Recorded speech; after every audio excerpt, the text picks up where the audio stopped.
If you feel like you're awkward and weird and quiet and no one likes you, we need to talk. I saw this comment on one of my videos and I just couldn't help but make a video about it. The comment basically was on the video about how to make friends at a new school as a new kid, and it said, I'm moving to Bellevue?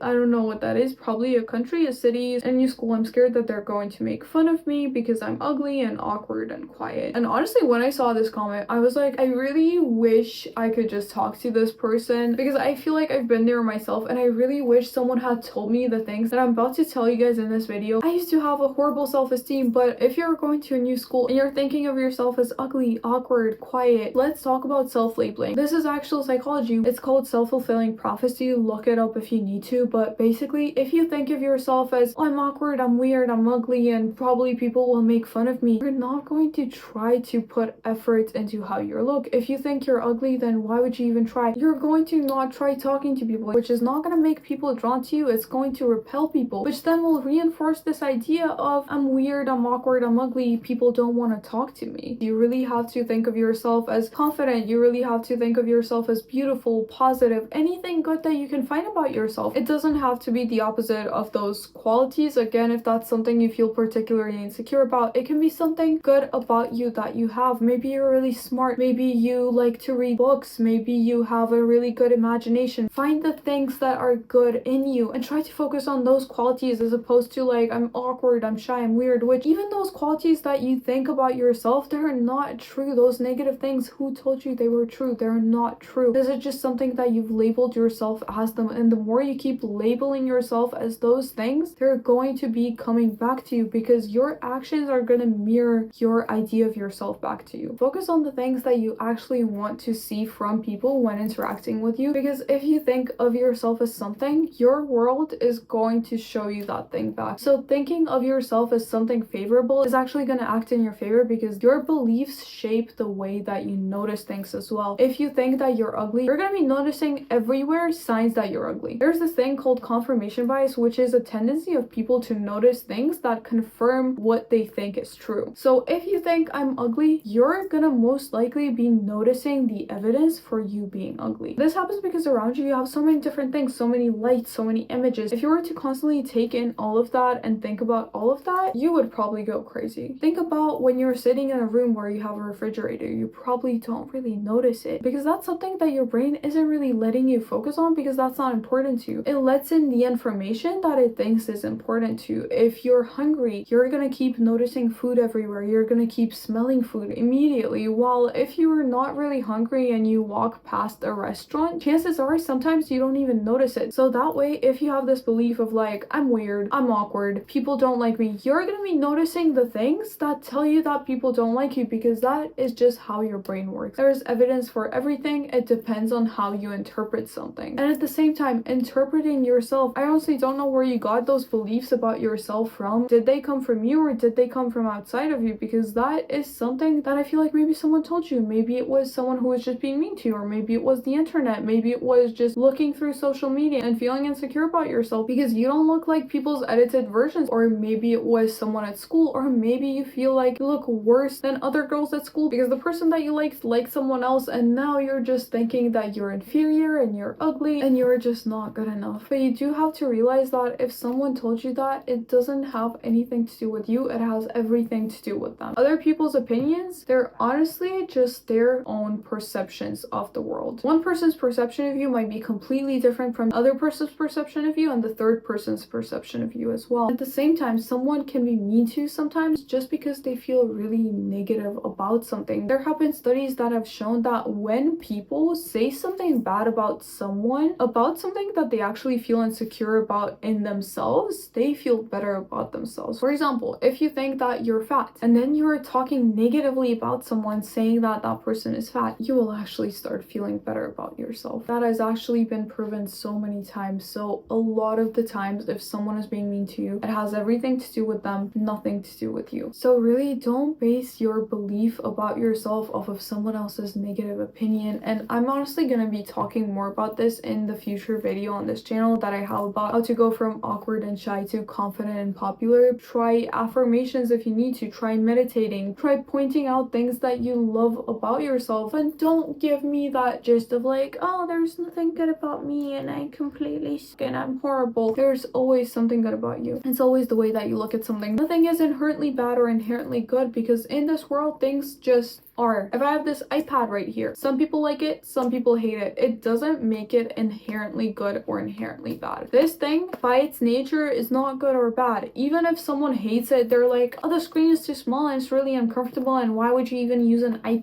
iPads are just so inconvenient. Why would you even waste your money on that? And someone is like, this is amazing, it fits really well, it's better for me than a computer, blah blah blah, whatever. They love it. It doesn't affect what this is. Just because someone has a negative opinion about this iPad doesn't change the nature of this, which this is neutral. It is not good, it is not bad. Same way, if someone thinks badly about you, it doesn't make you bad. If someone thinks something of you, it doesn't make you that thing. If someone doesn't like you, that doesn't mean you're bad. That doesn't mean you're awkward. That doesn't mean you're weird. That doesn't mean you're ugly. If someone thinks you're ugly, that doesn't make you ugly. You are neutral. People just put a lot of opinions on things, and what someone labels as ugly might be someone's beautiful. There are so many different beauty standards around the world. Even throughout time, there were times where being curvy was actually more popular than being super skinny, and there are also places in the world where having different things, like having a lot of rings around your neck, is actually seen as a beauty standard. You are your best friend. Treat yourself as a best friend would. Even if right now you don't have a best friend, maybe you don't even have any friends, be a friend to yourself first, because you're the only one who is going to be with you 24/7 no matter what. And why would you treat someone who's always there for you so poorly? You really don't deserve that. Once you start labeling yourself in a better way, heck, listen to subliminals if you need to, which I'm not sure if they work based on science or if it's just a placebo effect, but they have worked for me, so try it. You're really not besides trying anything at this point if you feel that bad about yourself, and trying to improve the way that you think about yourself is going to affect your relationships in your life, because you're going to come off differently to people. You're going to have more confidence to speak to people. You're going to be more likely to actually speak to someone, and people are going to be more likely to be drawn to you because you exude this beautiful, confident energy in yourself. People are drawn to positive, confident people that make them feel good, the interactions that lift up and create positive feelings. So you can choose anything that you want to label yourself as. At the end of the day, none of those are right, none of those are wrong. They all depend on people's perceptions. Just because someone thinks something about something doesn't make that true. And once you start thinking that you can do it, you're worth it, that's gonna make you take chances. That's gonna make you talk to people. You think of yourself as worthy trying, and the more that you try, the more you're going to succeed. And the people who are speaking negative things, they don't matter, because their opinions are not who you are. You are not an opinion of someone that doesn't even know you. Always have the power to label yourself however you want to. So that's that. And if you guys want some confidence tips, then definitely check out this video right here. And also I want to give the shout out of the week, which goes to this amazing person right here. This comment was just so sweet and so nice, and thank you so much. That is what I wanted to say, and I love you guys so much, and I'll see you guys in the next one. Bye.